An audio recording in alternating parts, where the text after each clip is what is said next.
Okay.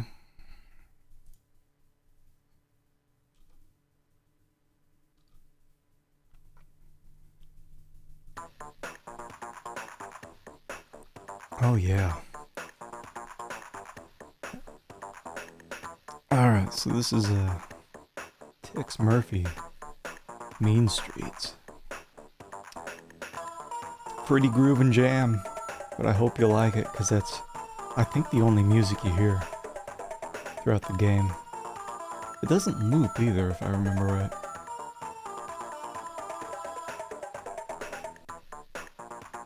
Alright, I guess I was wrong.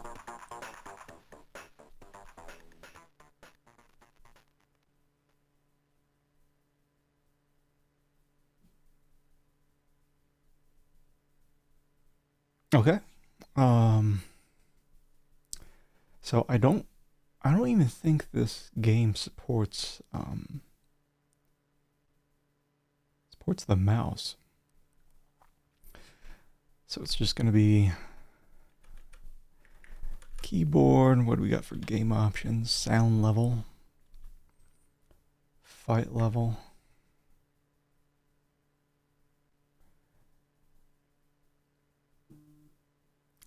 Hmm. Honestly, the fights are just a pain in the ass. I'm probably just gonna set that to low, if that does anything. Start new game. Yes.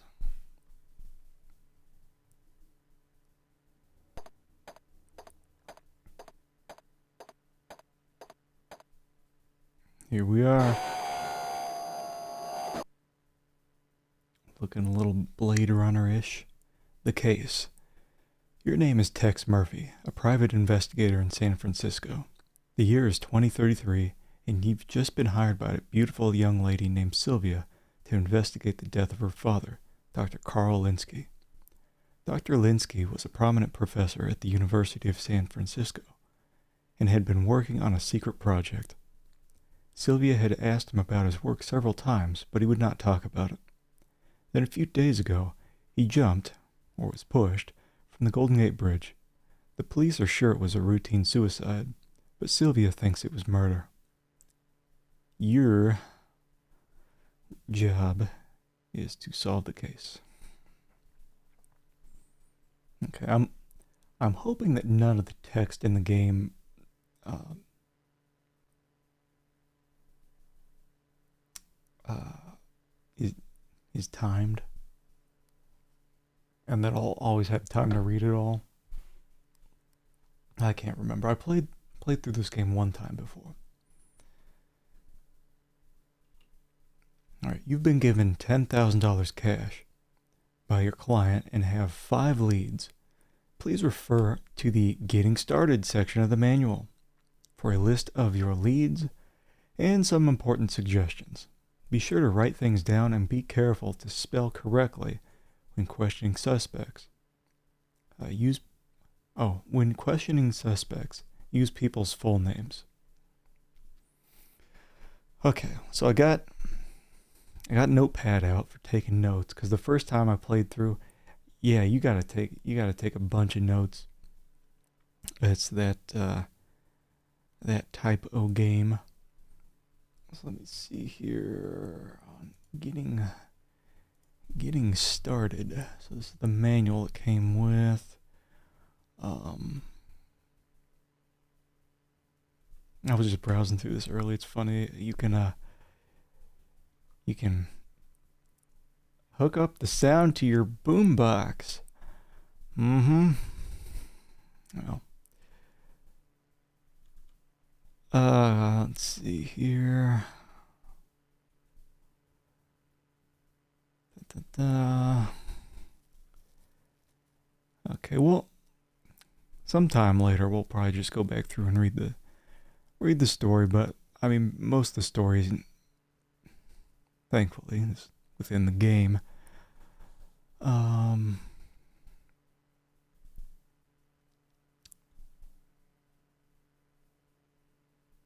so let's see. Mean Streets is an interactive movie where you become the main character, Tex Murphy. Tex is a rugged, handsome private investigator with typical PI mentality that sometimes gets him into trouble. The movie takes place in the year 2033 in San Francisco, Los Angeles, and other cities along the West Coast.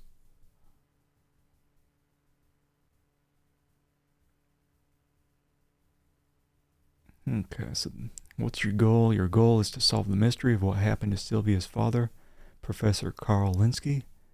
Sylvia is the person who hired you. Find out why Professor Linsky was murdered and who was behind it. The game does have an in-game help menu. It's pretty useful, so you don't have to keep going back to the manual. Getting around from place to place, you have a speeder, and from what I remember, you just type in these navigation codes, and it's like autopilot. And there is a warp speed option, because it's real time when you travel between these places, unless you do warp speed, so it can take a long time unless you speed it up. Okay, so all essential locations have a 4-digit address called the navigation code. So here's what they're talking about in game. So we got some information here. Carl Linsky is the professor that jumped to his death from the Golden Gate Bridge. He worked at the University of San Francisco. Nav code.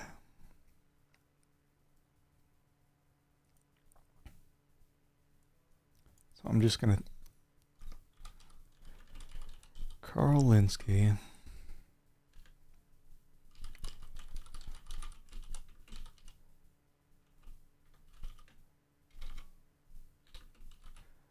Just making notes here in my notepad, because we will need to check these places out later, and throughout the game there's going to be a whole lot of names, whole lot of nav codes. Sylvia Linsky is the person who hired you. She is Carl Linsky's daughter and lives at NC 4421.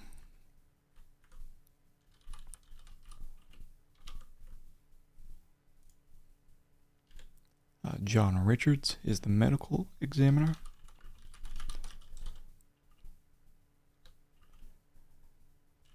NC 4670. Dolores Lightbody. And yeah, the game's not kidding when they say you have to spell things right. So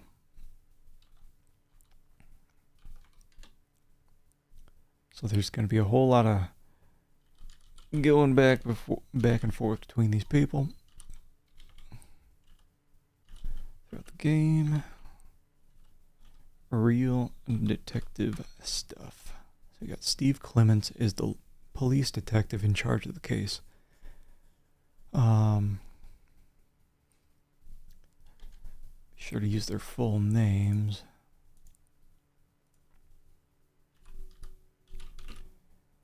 MTC Corp. I don't even know if I looked at these things and getting started when I first played this. It's been maybe 2 years or so since I last beat it. And insurance. So we have a whole lot to start us off with here. I'm using the nav computer, so autopilot. It says to bring up the nav computer, press N while in your speeder, press N again, and type your 4-digit nav code. If you wish to use autopilot, which we absolutely will use all the time, I can press A. There should be a warp speed option. Secretary Vanessa, and informant Li Chin.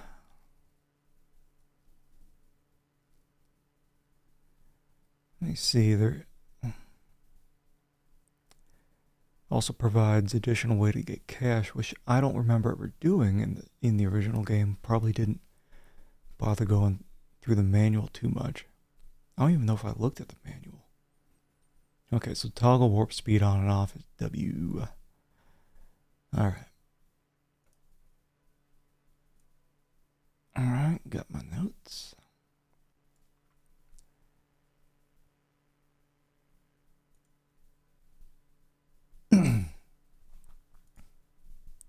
Okay. So we are in our speeder. Help available by pressing H, and here's our help screen.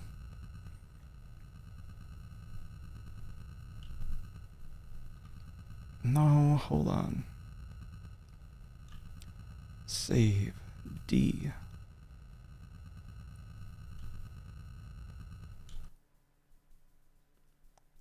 Well, it doesn't let us rename these, I don't think. Whatever. Okay, so let's see here. H. So Vanessa is our secretary. Let's go ahead and give her a call.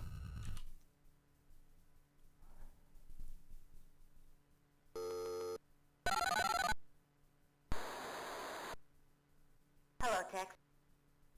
Hey, Vanessa. Might as well. She's free.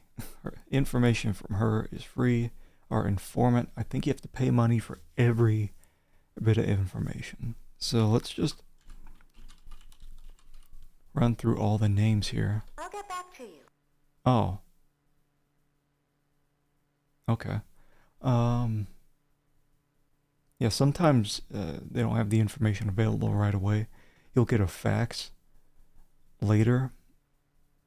I don't know if it's just straight up time-based or what.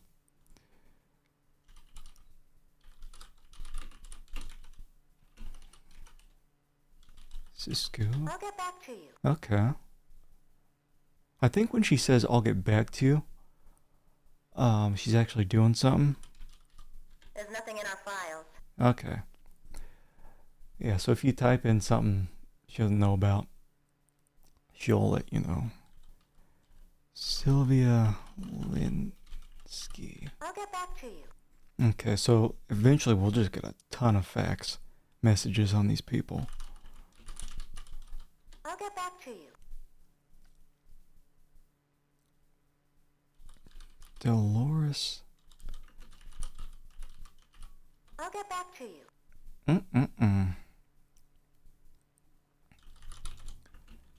Steve I'll get back Clements. to you. Yeah, game just gave us a ton of information here to start. I'll get back to you. So sometimes the information is just really not very useful.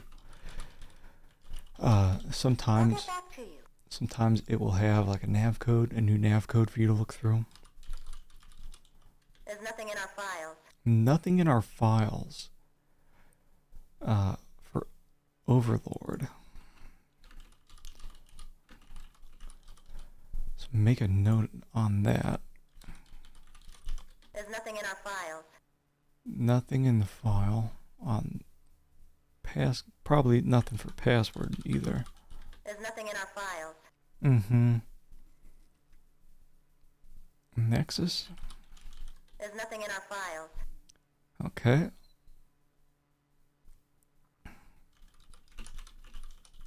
I'll get back to you. Okay. I'll get back to you. There's nothing in our files. I'm just making notes. Notes.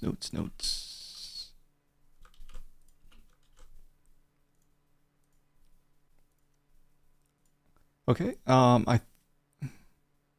maybe There's nothing in our files. nothing in your files on you. What about Lee Chin, I think her name was? There's nothing in our files. Alright. I think we're done. I think you hit escape. Okay. Then you get these incoming faxes. So we had a lot of information from her that should be coming in. Okay. So this is in response to asking about Carl Linsky. Here's that article on Linsky's death. Noted professor found dead. Prominent University of San Francisco professor Carl Linsky was found dead early Sunday in what police are calling a suicide. West Precinct Detective Steve Clements said a witness saw Linsky jump from the Golden Gate Bridge about 11:20 last night. A suicide note was also found at his home addressed to his daughter, Sylvia. So there was a witness.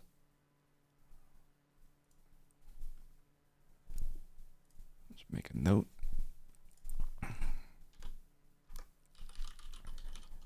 Witness. Press space for more. Is this a second page or a new one? Second page. Linsky's fiancée, Dolores Lightbody, indicated that the professor had been under a great deal of stress and had taken a leave of absence from his teaching duties at the university. Funeral services will be 10 o'clock Wednesday, September 24th, at the All Saints Church. Okay, got another fax.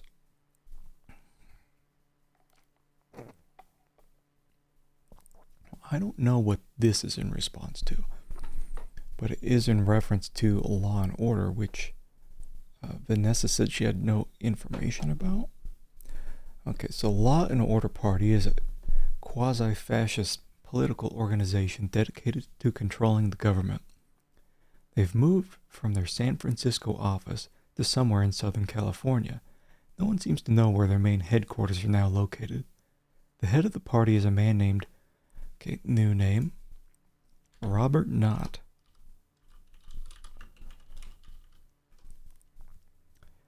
He's rarely seen in public, but through strong political connections, he's built a very powerful organization.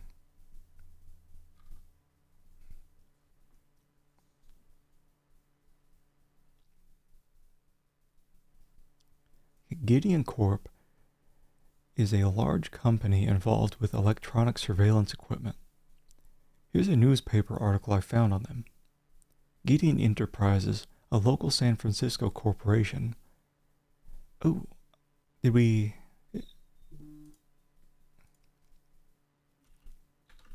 So that's a new nav code.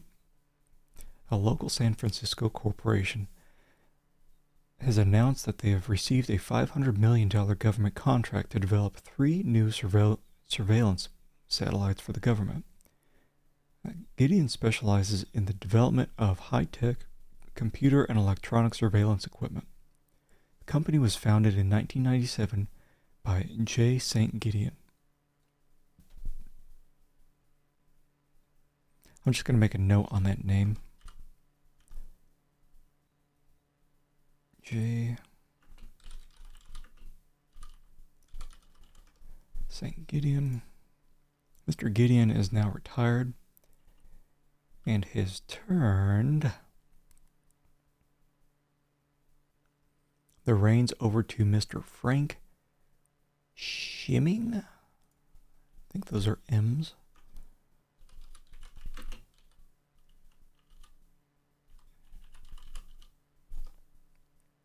Who is president and chairman of the board. Is this the same?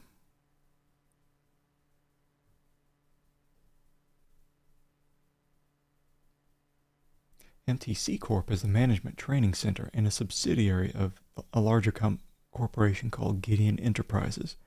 Here's a newspaper article I found on them. Blah, blah, blah. Same thing.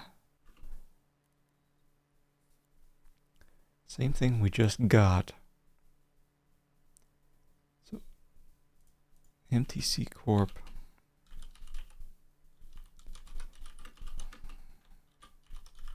Subsidiary of Gideon. Okay.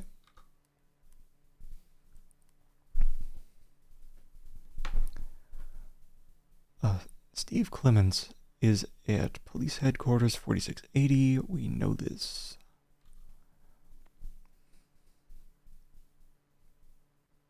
Dolores Lightbody. We have that info as well. And I'm not sure if the game actually keeps these faxes. If you can go back to them later.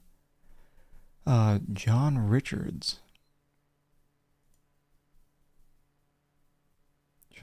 Okay, so we got this as well. Sylvia's home address. We have that.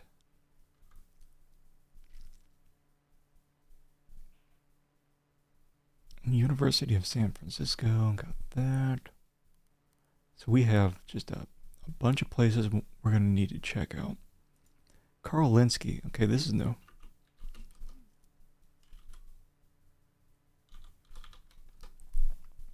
Got a San Francisco address. Is that it? Now, I don't think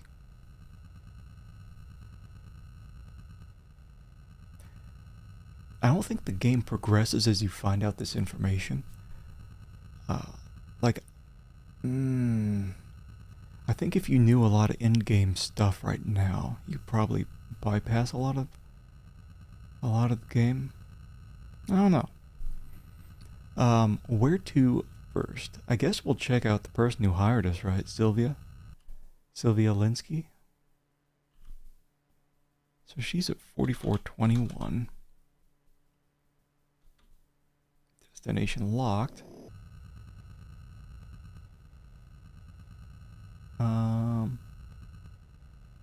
Autopilot engaged. Warp speed. I think I have warp speed enabled. Yeah. Be there shortly. You can see the blue numbers there up near the top. Give you an idea of how close you are to your target. I think every time I tried to control this on my own, big crashes.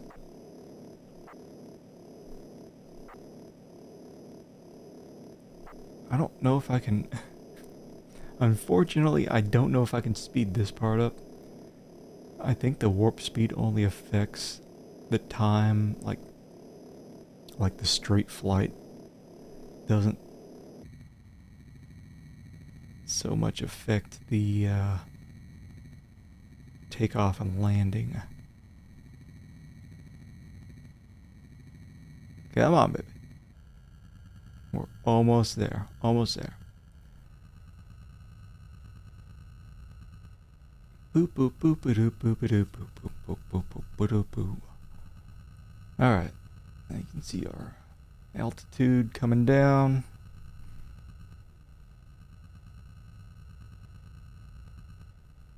Almost there. Doop boop boop boop boop. Okay, we are here. I'm just gonna make a whole lot of save-a-roonies throughout the game.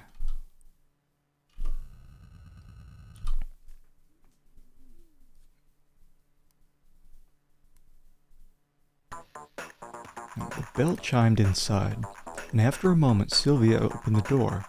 She wore a pale blue blouse and white shorts that were short enough to be friendly. She was as beautiful as ever, with her soft blonde hair and clear blue eyes. I knew I was starting to fall for her. Careful, I reminded myself. She's a client, and falling for a client is dangerous as my business. Still, if only I knew how she felt for me. Okay. Question. Tell me about your father. He was happy at USF.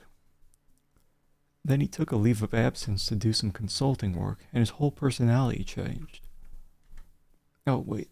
I can't even click up. Any kind of button click moves it forward, blah, blah, blah. I don't believe he committed suicide. I've lost both my father and the insurance money. I'm looking to find out why. If you need to look through his apartment, it's located at NC 4660. Threatener. It was you, wasn't it?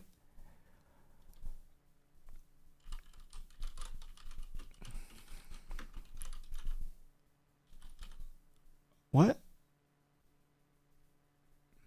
It doesn't... Universe... I wonder if I can just put SF. Universe... USF?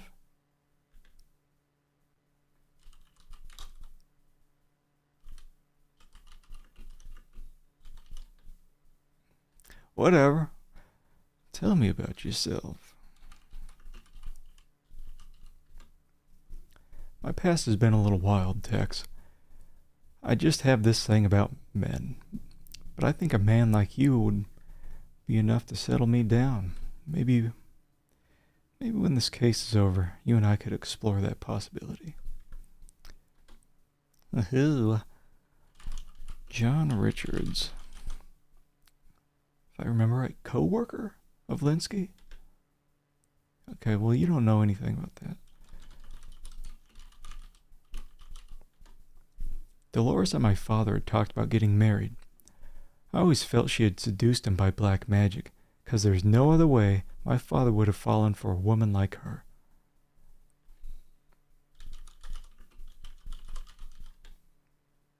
I don't care what he thinks. My father didn't commit suicide, so Steve Clements is the police chief. Robert Knott. Or is it Knopf?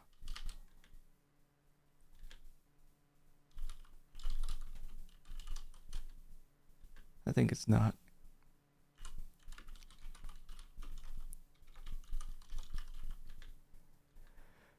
Oh, what about Frank Schimming? I don't think she knows too much.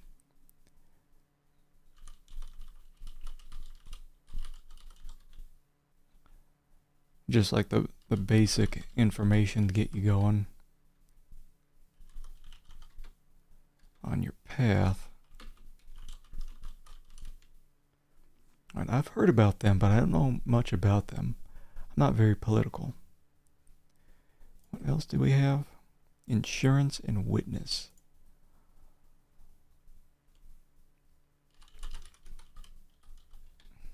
What? You're thinking I might have killed my father for the insurance money, aren't you?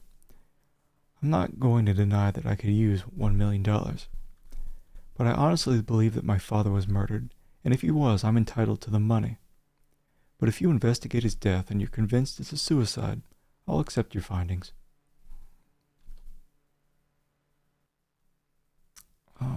What was it? Witness.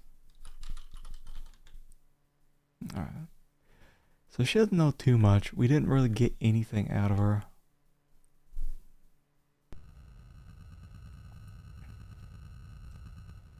We can head to his apartment. We can go to this John Richards guy. I think it's probably best to check out his apartment. See what's going on there.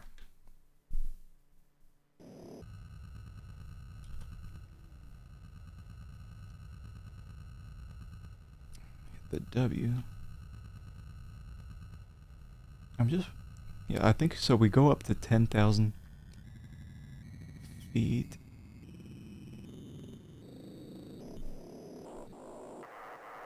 Yeah, like, do I hold down the W? Hover up and down. Where's the warps? Toggle warp. I don't feel like I'm toggling anything.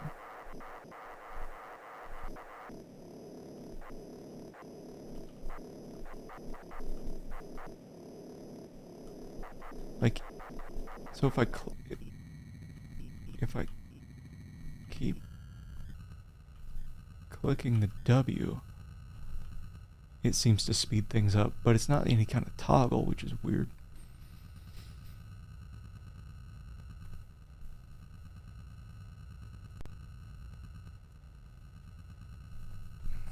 Boop boop boop boop boop boop boop. So I really want to save in between each area because there are some fight parts here. The 3-story Queen Anne style home of Professor Karl Linsky has been well kept. I step inside and notice the quaint style of furniture and decor. Ooh. Nice looking place. Okay, so what do we got here? Press enter. Switch. Looks like a light switch. Okay, turn on the light. Here you go. Taste it. A shockingly silly thing to do. Your tongue looks like a burnt marshmallow. So you can...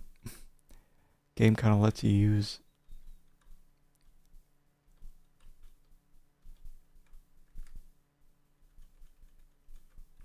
all this, like, let's taste the cabinet.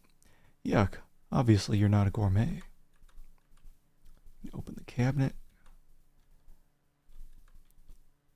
Guess it's stuck for whatever reason. Too awkward to carry that bookcase.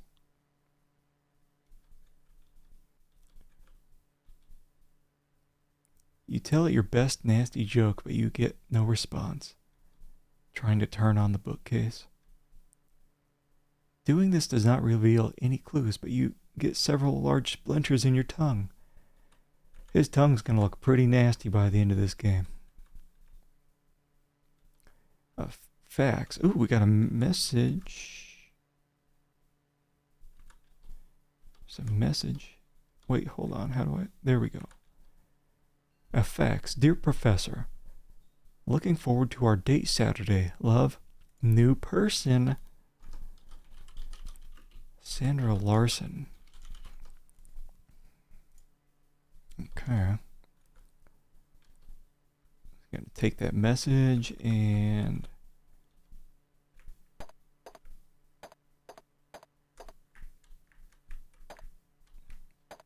I think you just walk around until you get something like that where just down at the bottom it says press enter. Some bar, we can look at the bar. Ooh, bar door. We open it. Ooh, gotta open the shoebox. What's in the box?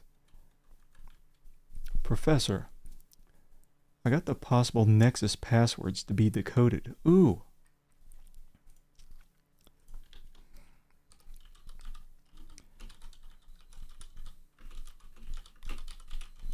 To be decoded. Okay.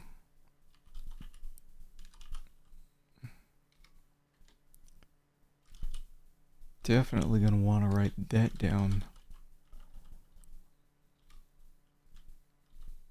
Lassen toll.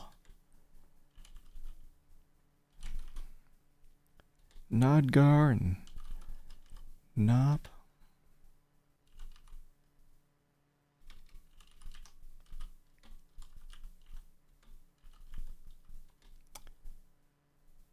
I think the second game does a much better job at having things like background music. So, unfortunately, you just get me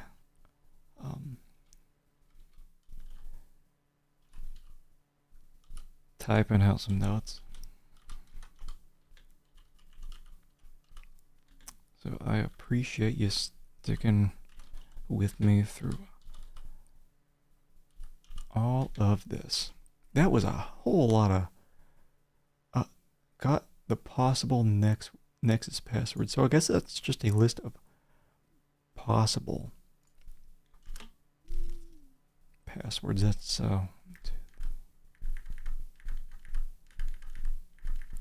15 possible passwords. Yuck. SF. SF. We don't have any SF.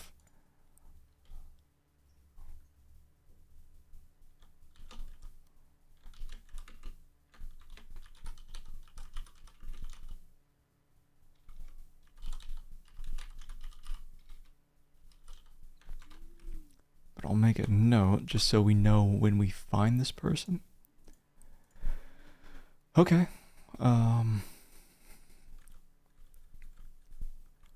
Might as well get them papers.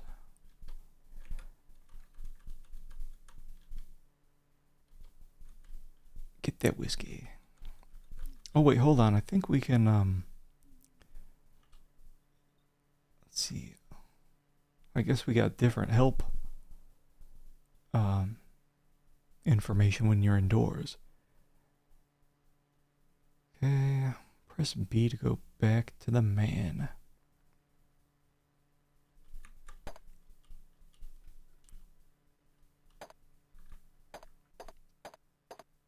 I don't know if we can check our inventory then until we get out of here. Can we? Guess not, whatever. Cabinet. Is this the same cabinet as before?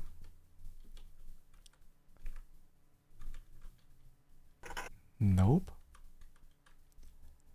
Psychology textbook written by Karl Linsky. A page is marked. You open the book to the page marked and see what appears to be a combination to a safe.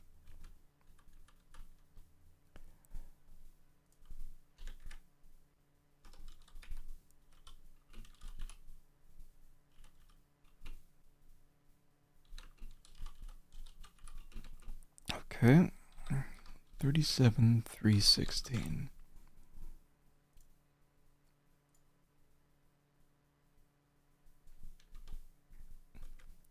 Get it.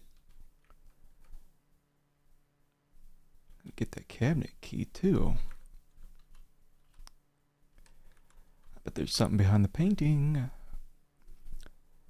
Painting is an antique landscape. People used to buy these at Kmart. Yes, what is this? Safe. Open this. Get money. $1,000.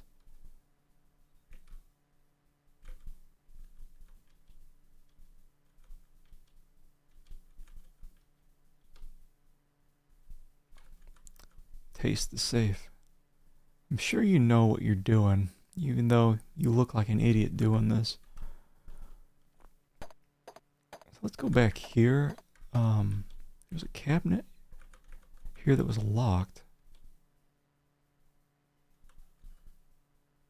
Doesn't seem to want to open.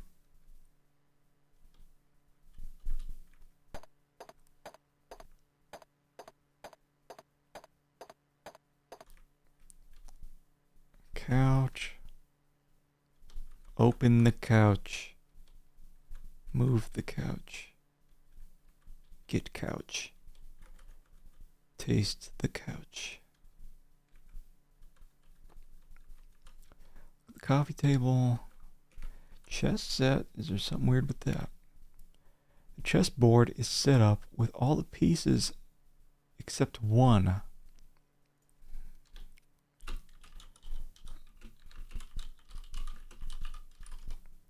Bishop is missing. Just making a note of that. The handwritten note says, "I'm going to get you for failing me, Linsky." Take that. Taste the chess. You decide to play the home version of, let's see if this is edible.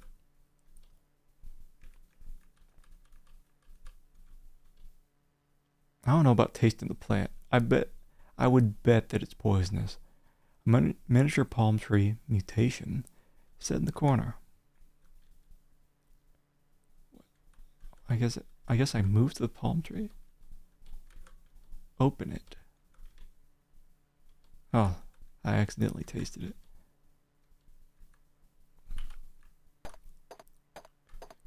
Oh, there's so much going on here. Chair. Desk key.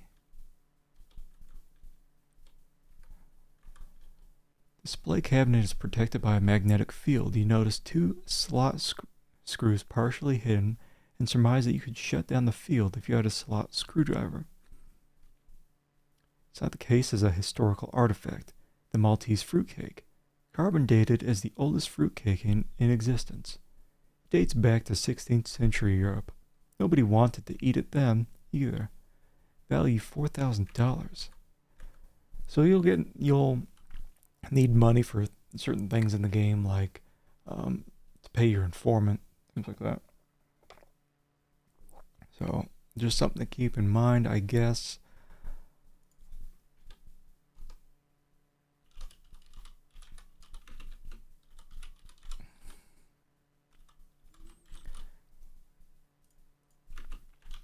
Fruitcake, money, screwdriver.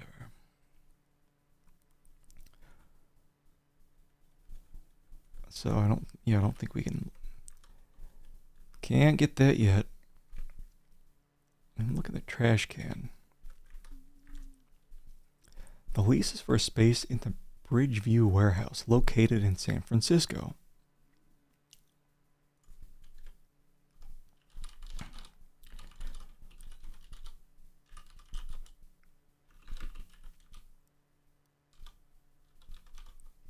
It was rented by Carl Linsky 10 months ago. Get it?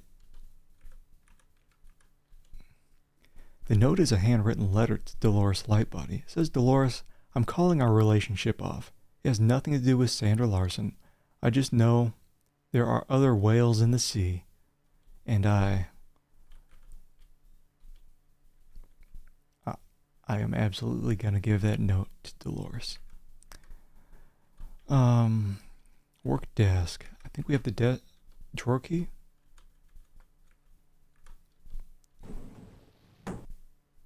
Digital tape. 2-inch digital audio tape. I don't know if we can play it. Grade sheet for an advanced psychology course. The name of one student is circled. Blaze Wiener. The grade received is an E.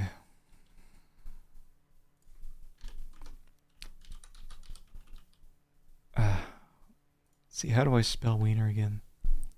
Blaze Wiener.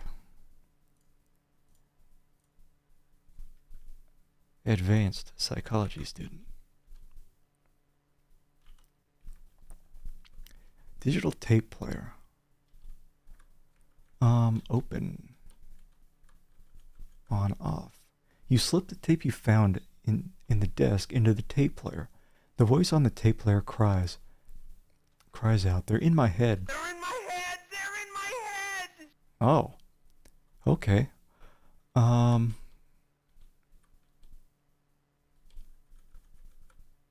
more time. They're in my head! They're in my head! Let's taste that.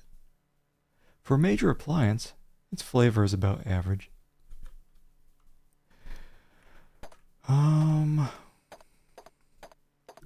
It's kind of difficult going around these rooms picking up stuff because it's like there's a radius of stuff when I hit enter.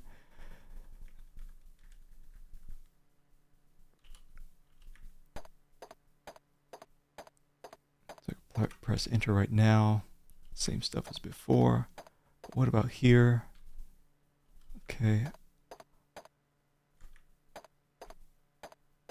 Now we couldn't open the cabinet that was supposedly over here. Pick up the pace, Grandpa.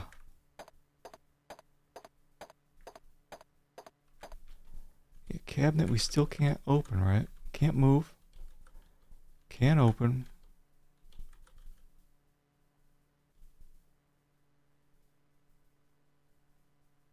But we do have some new information.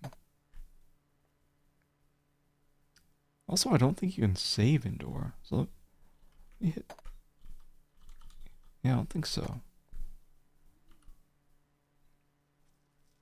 I guess it's just outdoor.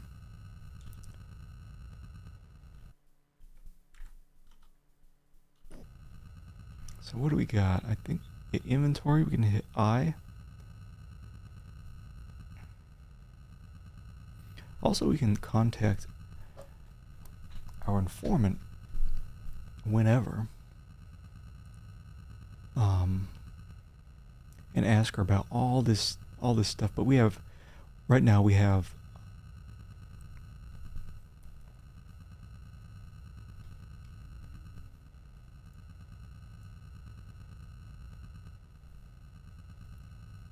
a lot of information. We got a lot of people, a lot of places to go to. Let's see what's in our inventory, right?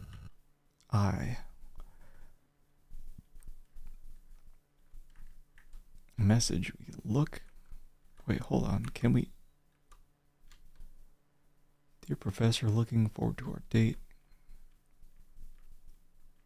Blaze Wiener. Oh, so this immediately opens up pawn shop.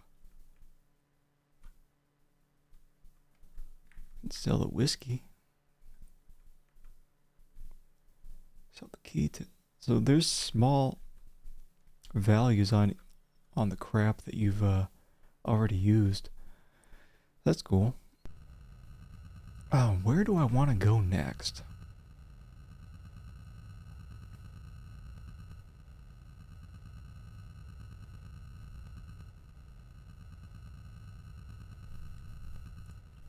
I'm just gonna mark this.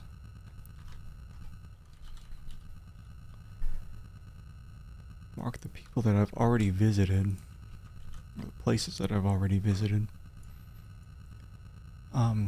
University of San Francisco. I could go there right now.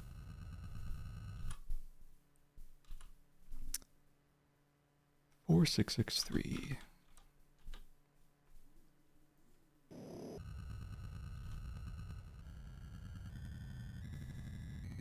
That's very close by.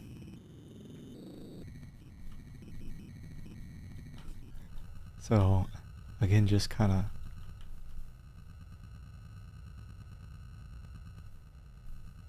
why is my altitude going up? And now it's going down.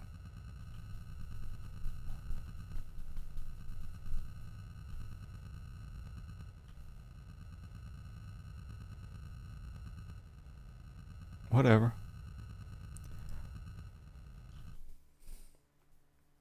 University of San Francisco. The instructor's offices at the University of San Francisco are small cubicles attached to the main classroom areas. I walk down the corridor and find the room with Professor Linsky's name on it.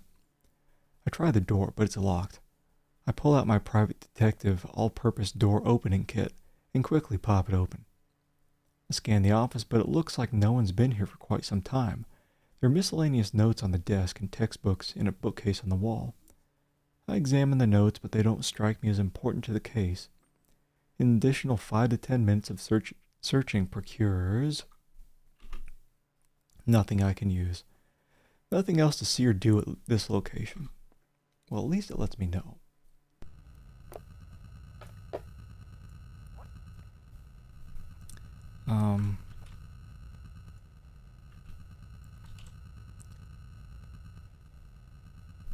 Let's go by the police chief and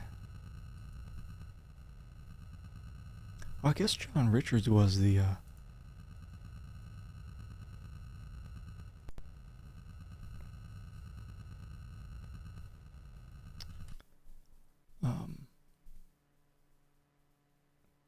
what guy at the morgue. Where are we going? Steve Clements.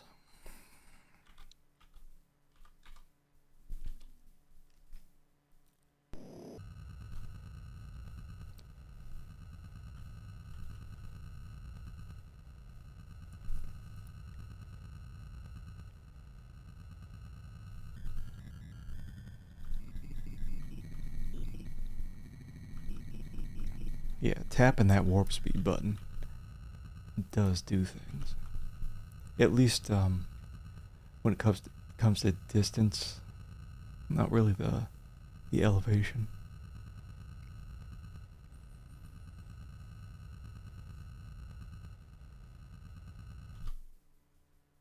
All right, so this is Steve Clements, police chief. I enter the West Precinct station near the Bay Bridge.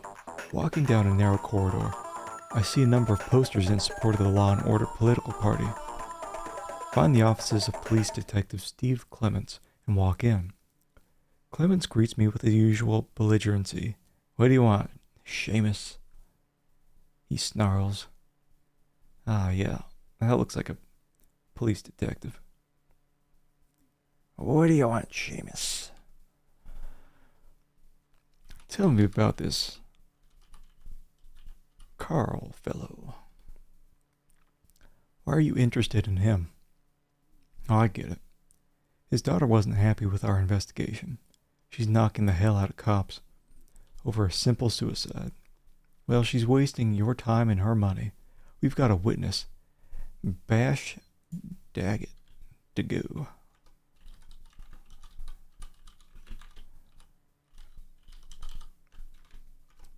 Who saw him jump off the bridge. He even left a suicide note. He hands me the copy. The note reads, Sylvia, I'm too tired and too sick of living. Please forgive me, Dad. How much more proof does that girl need? Threaten him. What about this Bridgeview warehouse? Can't help me there.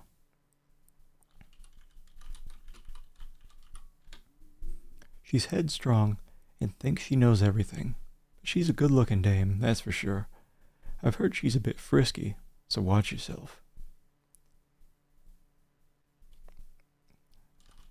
John Richards. He's so dull he can't even entertain a doubt. Dolores Lightbody. Dolores, I never understood what Carl Linsky saw in her. If she were a building, she'd be condemned. Ouch.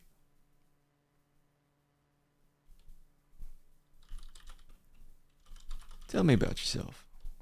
I'm fine, but you didn't come here to talk about me. Kinda. Robert Knott.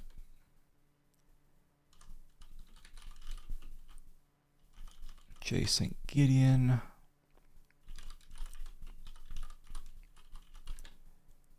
Nobody knows these people. Sandra Larson.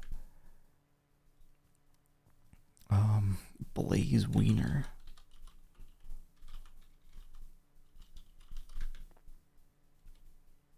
Well, tell me about the witness, at least. I'm afraid the nicest thing I can say about Daggett is that he's the ultimate low-life scumbag. You'll find him past the Mission District.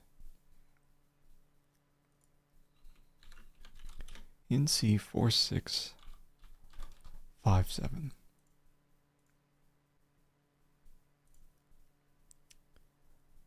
Okay. I bet you can tell me about this Law and Order thing. A lot of the police officers think the Law and Order party is just what this city needs. But that outfit scares me. NCC Corp?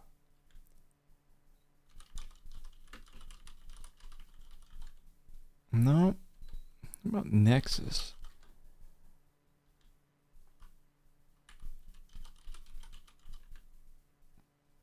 Insurance. I didn't know about an insurance policy on Linsky.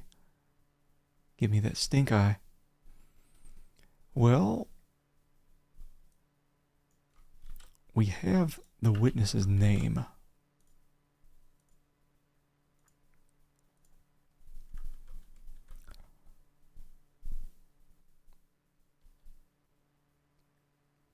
So I want to go to him right now. Let's go to John Richards. I think he was at the morgue. Is that what it was? So he's at 4670.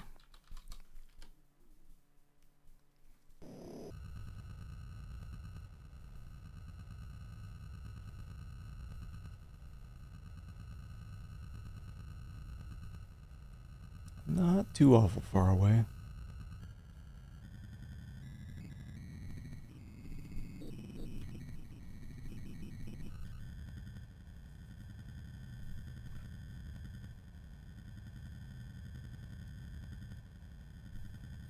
Just imagine the pain if I didn't have autopilot. Oh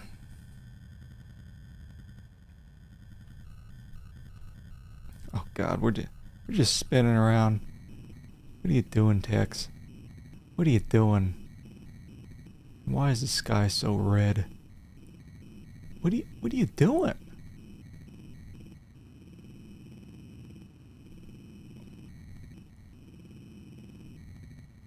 Oh wait, hold on. It is toggleable, I'm just stupid.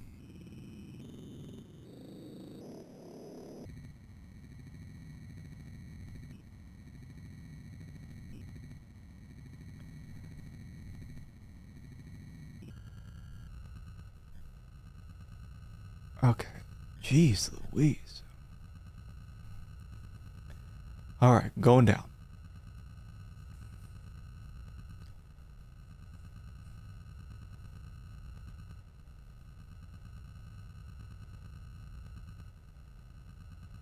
Okay,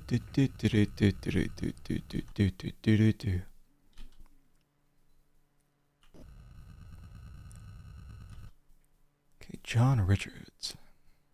This is the Golden Gate Bridge. Walking inside the medical examiner's office is a truly depressing experience. Long, cold, dark corridors and stainless steel utensils everywhere. They've gotten so busy down here they've had to install a conveyor belt. I wonder how much longer I've got before the meat wagon brings me here for my ride down the disassembly line. John Richards, the medical examiner, meets me in the examination room. He's pretty strange, but it would take someone who's pretty strange to do a job like this. You gonna talk to me with your goopy hands? Okay. Tell me about Carl. Tell you about Carl Linsky's death. Nothing odd about this one. He jumped off the bridge, massive shock when he hit, lungs filled with water, dead as a rock. I'll send you a copy of the autopsy report. Thank you.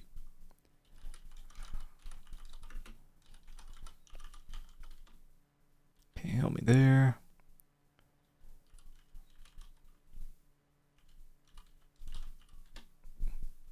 He doesn't know about her.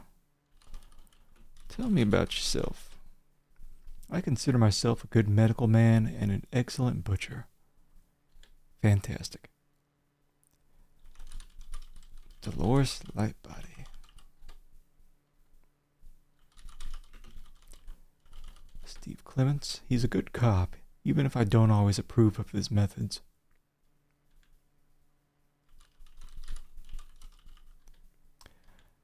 I don't even think I'm gonna bother going through all the rest of this other stuff.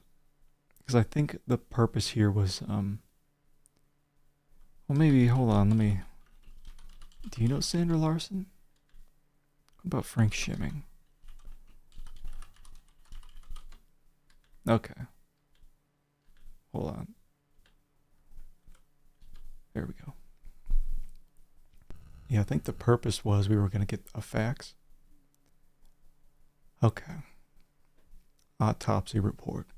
An autopsy was performed on the body of Carl Linsky at the office of the medical examiner on the 21st day of September, 2033. Male, 5'10", blonde, blood type A, blah blah blah. External examination. Body is cool to the touch with fixed vigor in the extremities.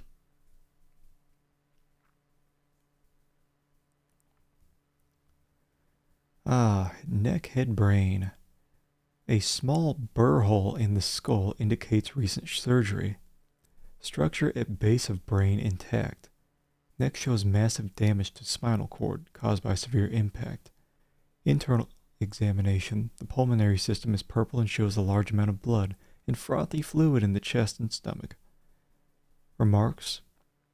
Death caused by massive shock and drowning. Time of death estimated at between 10 p.m. and 11:30 p.m. September 20th. Alright.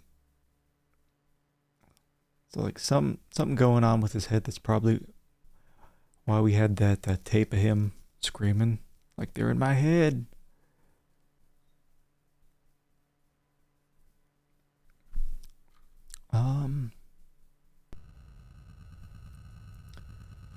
Okay. So we have a few more places to go. Let's check out the witness. Witness at 4657. Bash Dago. Daggett.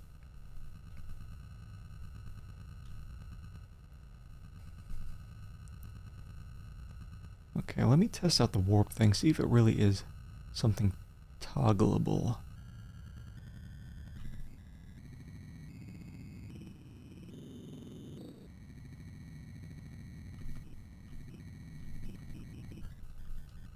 It's weird. I think it's...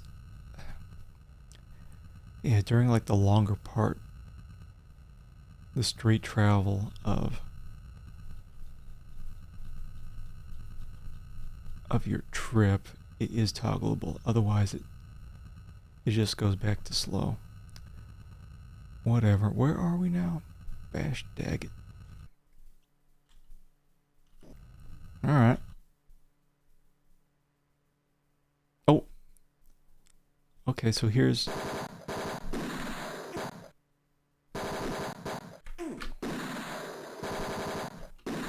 So it's...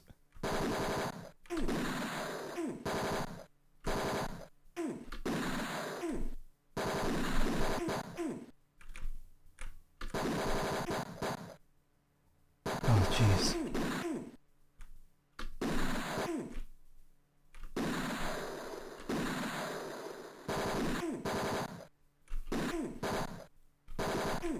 Jeez, please, man. I can't remember, too, if the health carries over. Stop.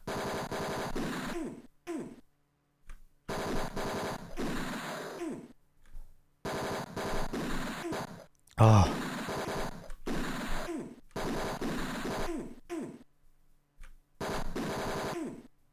Oh, we'll get through it. So the reason I have to keep standing back up is because my bullets keep hitting those boxes in the way. Anyway, that happens every time you go into one of these areas. So, gotta make sure I get as much information as possible before I head on out. So they weren't kidding about this being a rough neighborhood. Blown out, wasted buildings are occupied by the bottom rung of society. You'd have to have a jungle mentality to survive here. I find a suitable place to wait. I'm hoping to see the guy who witnessed Linsky's suicide. Clemens showed me a mugshot of Daggett, whom he described as the ultimate low-life scumbag. I finally see the guy. Looking at him quickly dispels the myth that a little inbreeding never hurt anyone. Uh-huh. Witness. Can't help me there? Tell me about Carl. Stick it, fish face. Threaten him. No time for diplomacy. I threaten to bash and crack heads if I don't get the right information. I slam my fist into his soft, flabby stomach, and he buckles over. I then catch his chin with a solid haymaker that sends him staggering back against the wall. Okay, that's enough. I'll talk. Yeah, I saw the old Grizzer jump. But the whole incident was outrageously bizarro. The old geek walks by like Dawn of the Dead. Then he was about 30 feet past me. He climbs over the barrier and nosedives into the bay. The amped old buzzard didn't even hesitate.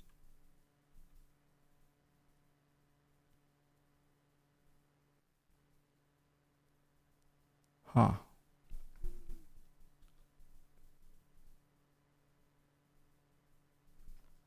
Like, I don't think he knows anything else.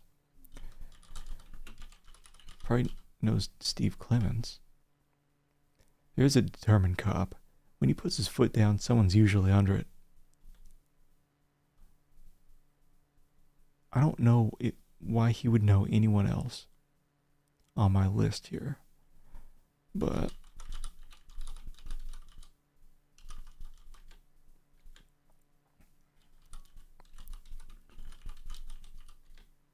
we can peek through a few that I think may be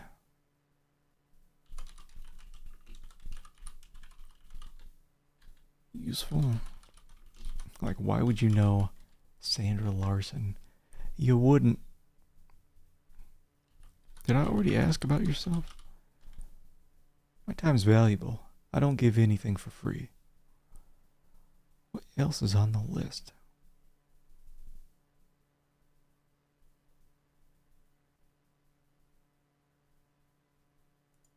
I think that's it. I didn't get anything useful here.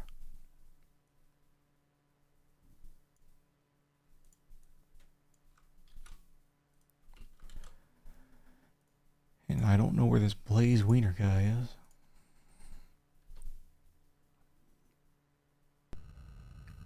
Speaking of which,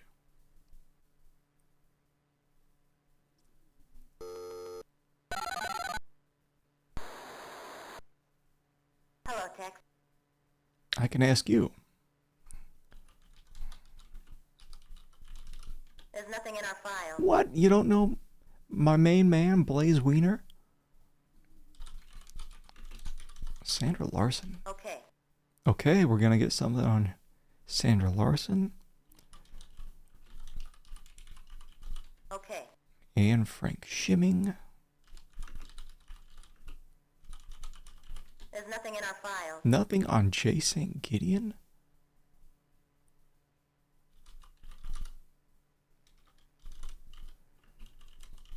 Okay.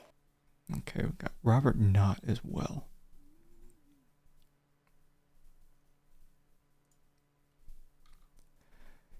Give me them faxes. I think we can just wait here. Couple seconds. Should come in.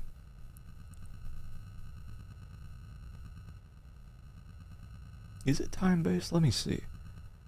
Give it another... I'll give it another 10 seconds and then we'll move on. Okay, so it is time-based.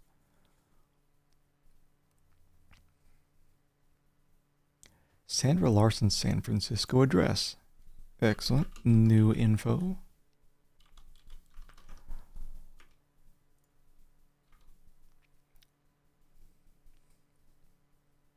Frank Shimming.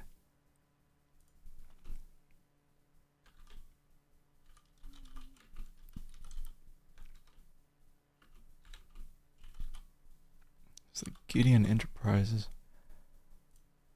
president.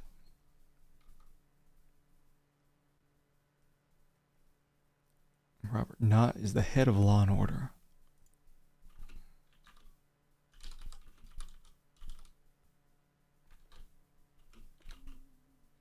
But no one knows how to find him. That's fine. So. We can check out Sandra. Sandy?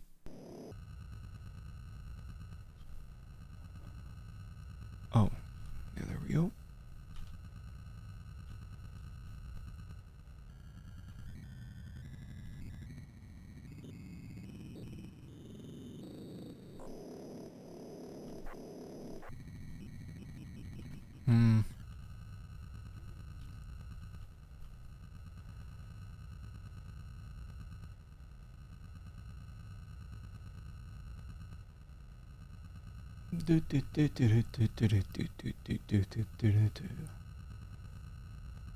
They should have just had that tune playing the whole game. 'Cause I don't think there's any other music. After all this mess about you can run your game sound through your boombox, they don't really give you too much.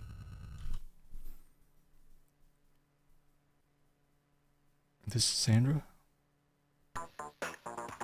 Oh, mama. I find Sandra Larson at a local pub. She's an extremely attractive woman in her late 20s. I can see why Linsky started to date her.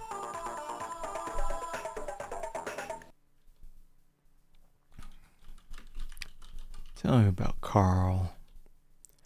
Carl and I started dating about 2 months ago. I was heartbroken when I heard about his death. What do we got here in the background? We got signs, we got big guys, nude freaks, totally awesome. I'd like to see what's behind her. Nude freaks. About this Bridgeview warehouse.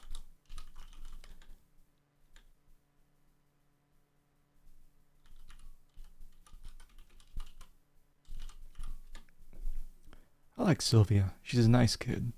She can be a little wild, though.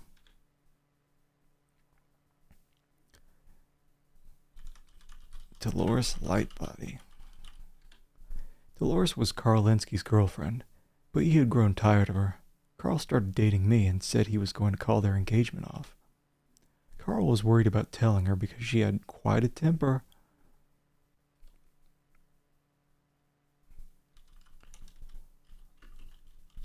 Robert Knott. About Steve Clements.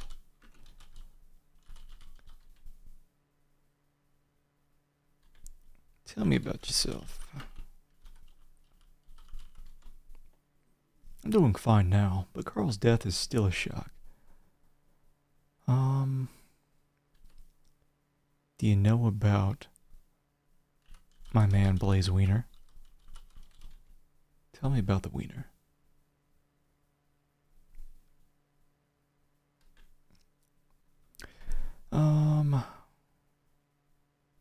Do you know about the insurance?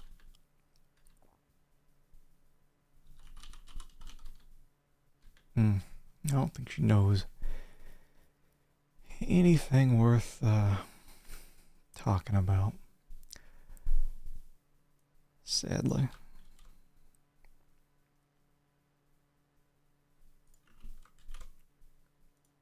Okay, so we visited a bunch of people. Sometimes you'll need to go back after you learn some additional info. You can finally meet up with Dolores Lightbody.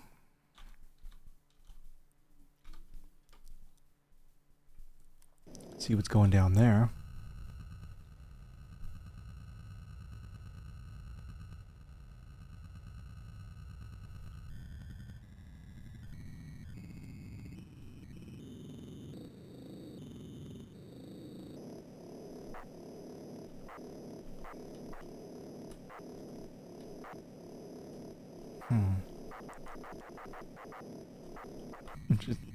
Just hammering that W button. That toggle just does not work.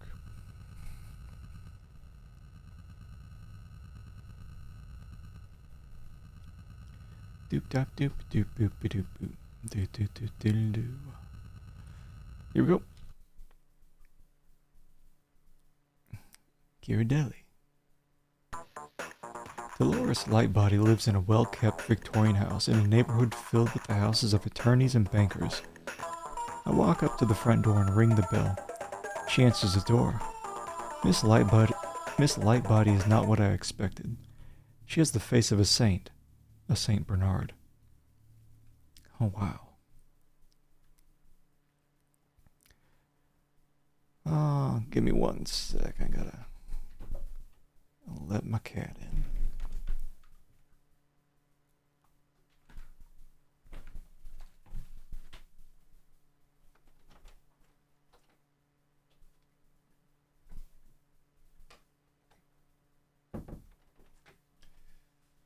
Oh, yeah.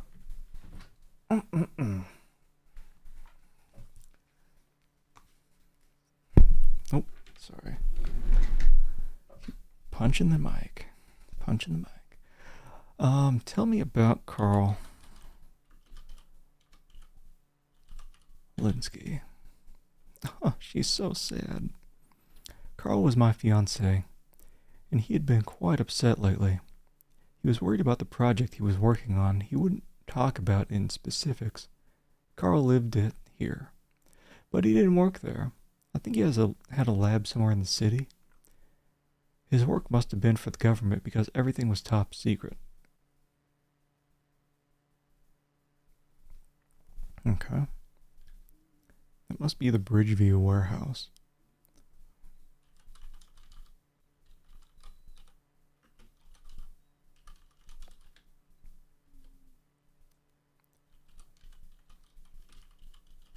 Sylvia Linsky. Sylvia and I never got along very well. When her father died, she was quite upset. She was even more upset when she talked to Peter Dole, new name.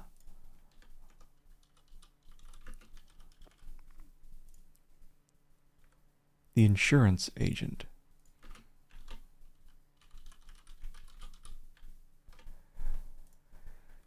It seems the insurance company would not pay the $1 million because her father's death was declared a suicide.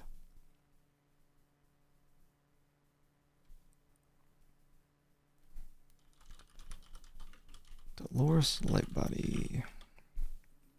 I guess I'm just lucky to be beautiful. But don't try anything with me now, because I'm too upset. Come back in a week or so.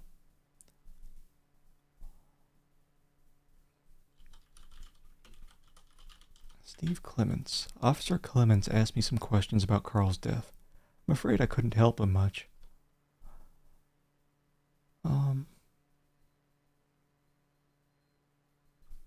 Insurance. Carl had taken a life insurance policy out several months ago. He was worried about his health and wanted to leave his daughter something.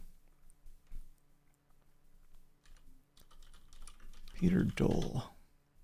Okay, so we got that.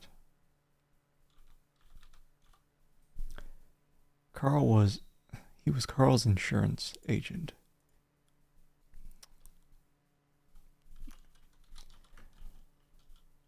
And what can you tell me about Blaze Wiener? Do you know about Sandra Larson? Oh, her face. She's no good tramp who tried to steal Carl from me.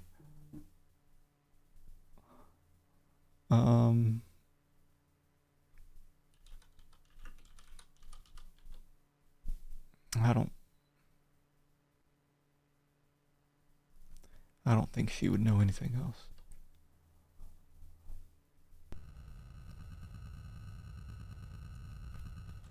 Okay, yeah, we've visited a bunch of people.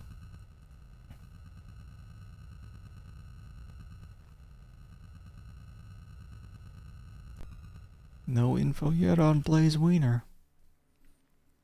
Might as well, I guess, check out the insurance agent. Insurance agent, and then we'll check out Frank Schimming, the Gideon Enterprises president.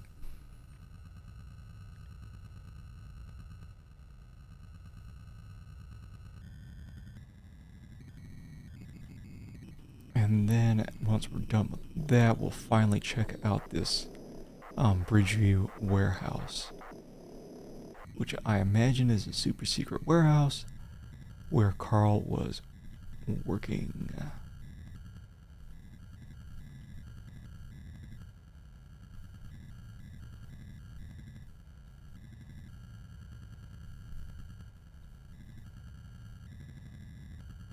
Wait. Weird, like here the warp speed's toggleable.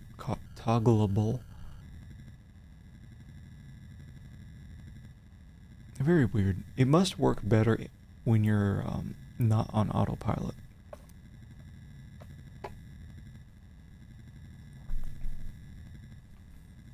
Boop boop boop boop boop boop boop boop boop boop boom boom. Boo, boo, boo, boo, boo, boo.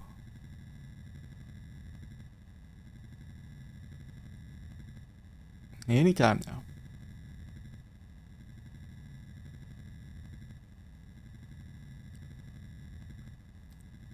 Is there any purpose to turning around more than once?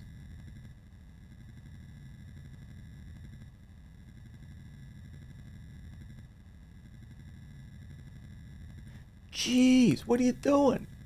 Tex!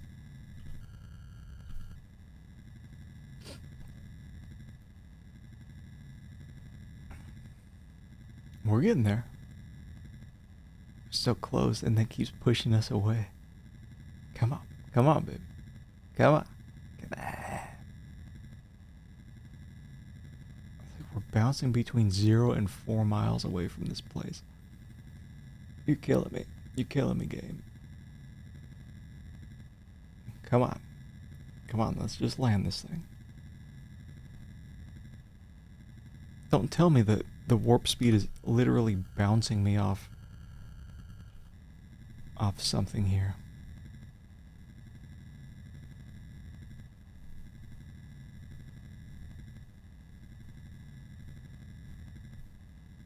Don't screw with me, game.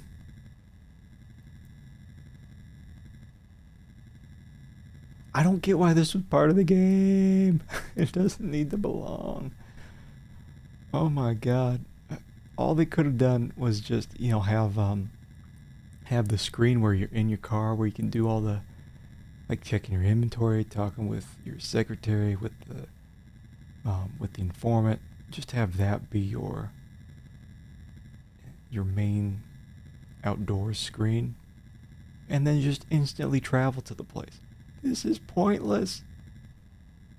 Like, get out of here, man. Are you kidding me?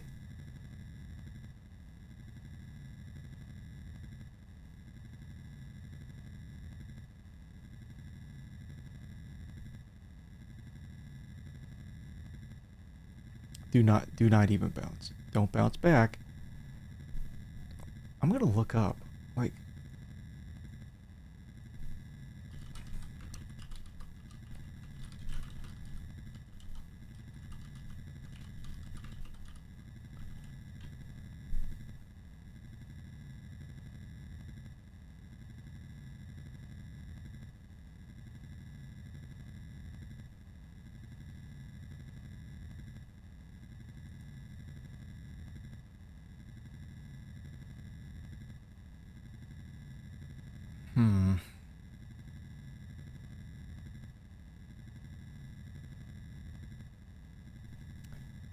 This is kind of pissed me off.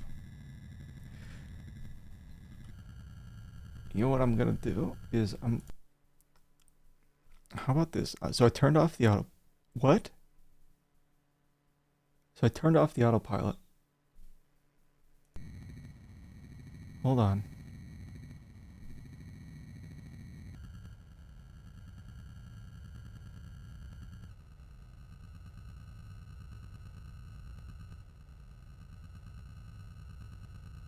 I hate you so much, game.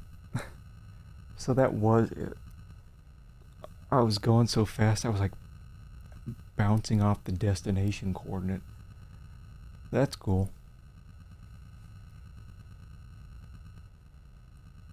Jeez, I forgot where the hell I was even going.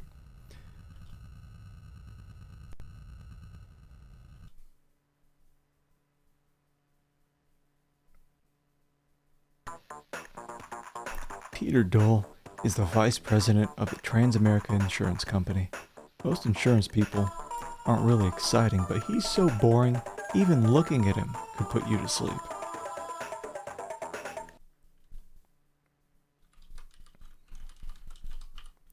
Tell me about Carl Linsky.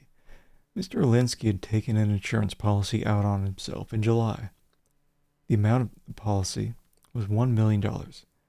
As you're certainly aware, there's a clause in life insurance policies that, in the event of a suicide, the policy is null and void.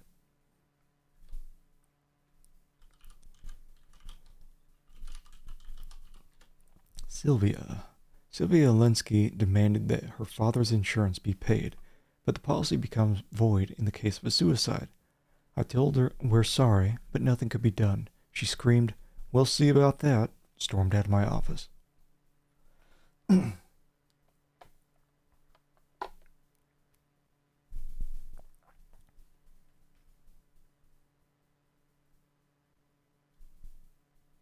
Tell me about Dolores. Dolores Lightbody? Not only has she kept her girlish figure, she's doubled it. He's happy about that one.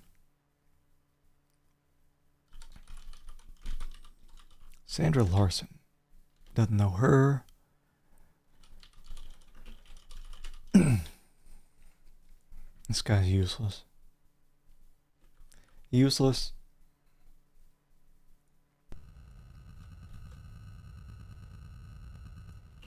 Dull indeed. Okay, so Frank Shimming is up next. At Gideon Enterprises. So he's the president. Oh, nice. It's right nearby. So I don't know why we gotta gain altitude first. We're going up to 10,000 feet, going a couple feet, and then we're gonna come back down.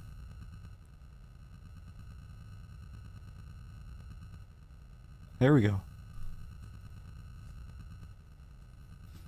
What a weird course.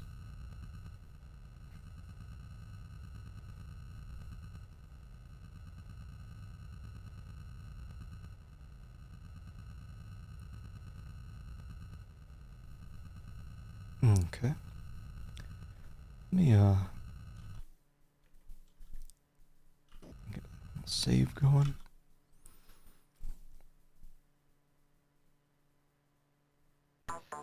Yeah. I tell the security guard at Gideon Enterprises that I'm working on a murder case, and I'm here to talk to Frank Shimming. He leads me to the elevators and tells me to go to the 67th floor. The receptionist ushers me into a huge suite to talk to Mr. Shimming, the president of Gideon Enterprises. He's a slick-looking man, about 50, with gray hair and thick eyebrows. He doesn't look the least bit happy to see me. Tell me about Carl. Linsky? Oh, the old scientist who committed suicide? I understand he had done some work for MTC Corporation, which is our management training center. The personnel department could have told you that.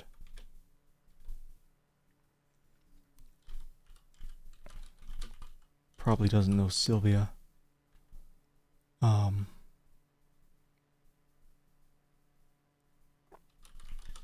Do you know about the Bridgeview warehouse?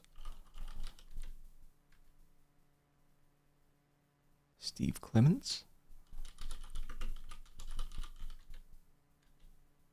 What about Robert Knott, the Law and Order head?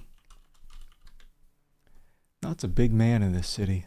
If you want certain things done, you've got to deal with him. As head of the Law and Order party, he's very powerful.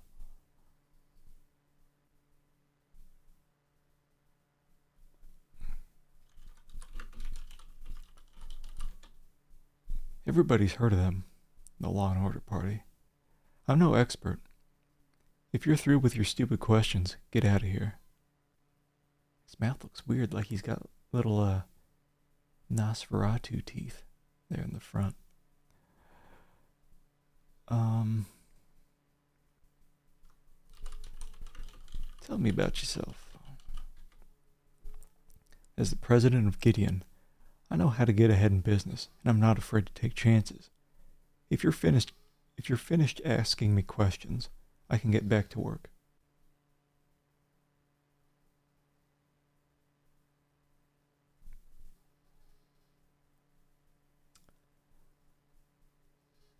Okay. Hold on 1 second, I gotta get up real quick.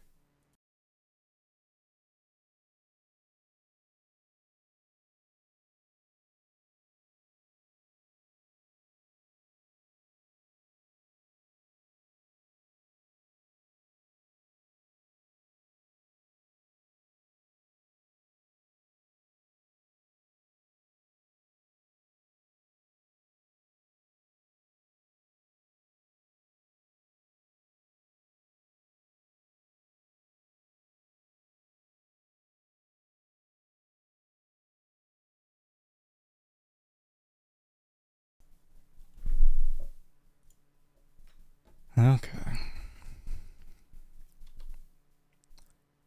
So let's see. I bet he knows about some of the super secret stuff. First, we'll go to MTC Corp.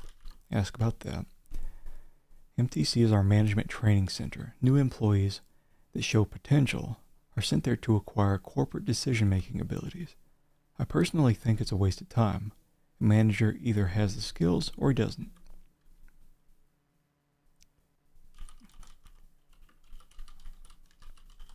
Gideon Enterprises. Our company is involved in the development of electronic surveillance equipment. Obviously, a man in your line of work doesn't have any formal engineering education. So talking to you in specifics would be a complete waste of time. Okay. I bet he's gonna get pissed if I start asking about stuff like Nexus or Overlord. How much you want to bet he has the crazy man teeth when I hit enter? There is. That name means nothing to me. I don't think I can beat his ass, but he's clearly hiding something. You can't. You're gonna bribe the president of a corporation. I think he's like with what? I only have like $1,000. Let me see if I can threaten him. I stick my face next to his and say, "Listen, meathead, give me the scoop or I'll beat your brains out." Big mistake. Before I have a chance to do any more than shoot my mouth off, two guys appear from nowhere, work me over pretty good and knock me out. As I regain consciousness, I groggily realize I'm being thrown out the front door. Let me head back in.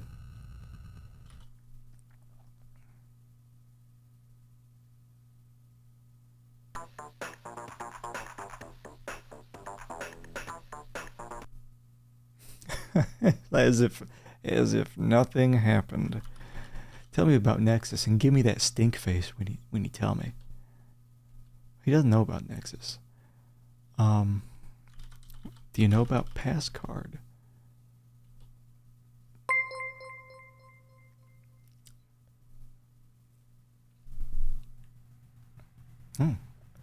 Thanks for the follow. Yeah, I don't think I can bribe him. I mean, I can see. Because I think a threaten just is like physically threaten. Bribe, I think, is just always money. A bribe? What's this, a joke? Yeah, so. Yeah, we'll just, Ooh, we got a fax. I don't know who this is from, though. Uh-oh. From a concerned citizen. Get off this case, or you'll be sorry. Okay.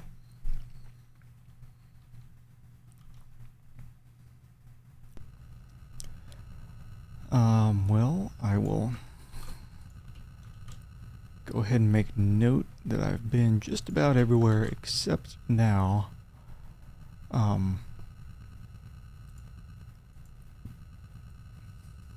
Bridgeview Warehouse. Might as well head there.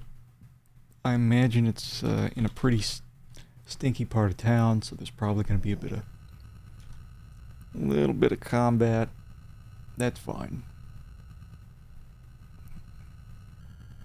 Just fine. Oh man, just imagine what this game would be like without this travel stuff. Probably cut an hour of game time, at least.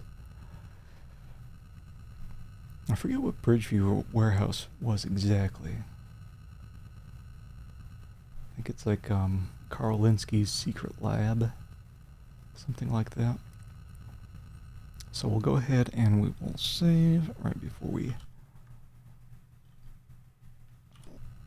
head on in. and get ready to start blasting.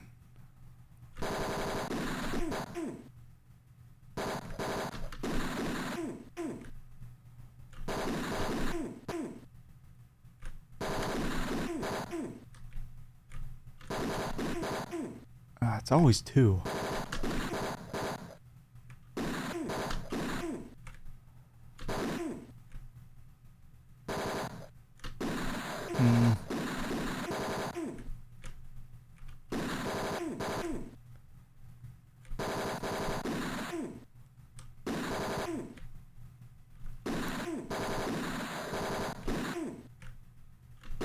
Wow. You know what it feels like? It feels like it's a scene in Naked Gun where they're doing the shootout like 5 feet from each other. I stepped from the fog-shrouded street into a warehouse that Linsky rented. It's an old brick building located near the docks. The smell of the ocean has been absorbed into the wooden beams and walls, and the atmosphere is heavy and damp. The floor is cement, and every time I take a step, the whole area reverberates. It's dark inside, the only lighting being a panel of frosted glass windows up near the roofline.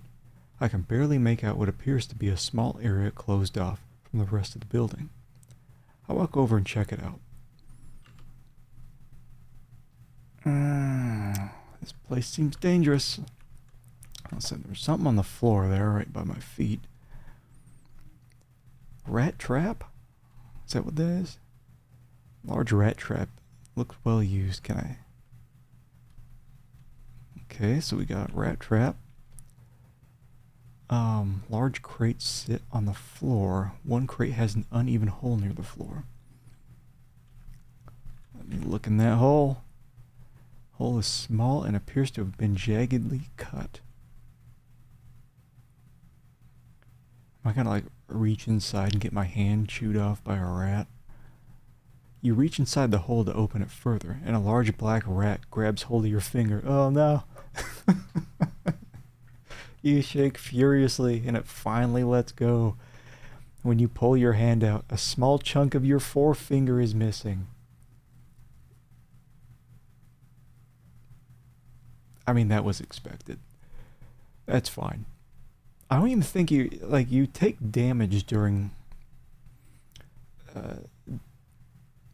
during the shootout, and I think it's game over if you die there. But I think this is just flavor text. Is it flavor text? That looked painful. What was that?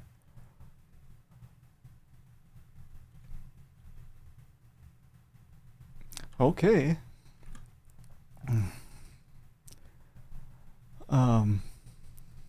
Forklift is old and appears to be in poor condition. Can I turn it on? Nothing happens. Can I taste that forklift? Do what? Taste it. Is it gonna let me... Wait, hold on. Yeah, I don't know if I'm supposed to like power up the forklift and move stuff, but can't open it. Taste the crate. Yuck. Okay. Yeah, so there's usually a ton of stuff that you can look at when you go into these areas. Machine and crates. So there's this thing right in front of me. The large machine is called an alpha wave processor.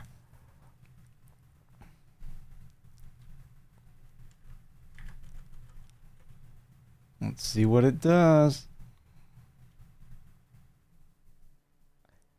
I don't know. I guess I'm turning it off and on. Can I move it? Oh, I forgot to see if I can move the crates. You'll get a hernia trying to move this. You carefully examine the crates but find nothing out of the ordinary. Give me them crates. Oh, ammunition. The game already gives you a ton. I think I have like 300 rounds or so. And I'm not sure if it replenishes in between each little combat zone.